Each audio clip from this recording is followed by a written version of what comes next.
Doraemon आणि नोबिताची गोष्ट.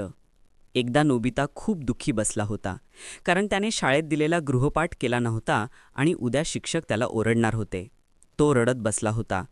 तेवढ्यात भविष्यकाळातून आलेला त्याचा खास मित्र डोरेमॉन आला. डोरेमॉनकडे त्याची जादूची पिशवी म्हणजे गॅजेट बॅग होती. नोबिता म्हणाला, "डोरेमॉन, मला काहीतरी मदत कर ना, नाहीतर मला खूप शिक्षा मिळेल." डोरेमॉन हसून म्हणाला, "ठीक आहे, पण आधी तुला वचन द्यावं लागेल की पुढे अभ्यास करशील आणि मेहनत घेशील." नोबिता घाईघाईने मान्य करतो. मग डोरेमॉनने आपल्या पिशवीतून होमवर्क मशीन काढली. त्या मशीनमध्ये पुस्तक ठेवलं की सगळं गृहपाठ लगेच लिहून होतं. दुसऱ्या दिवशी नोबिताने तयार गृहपाठ शिक्षकांना दिला.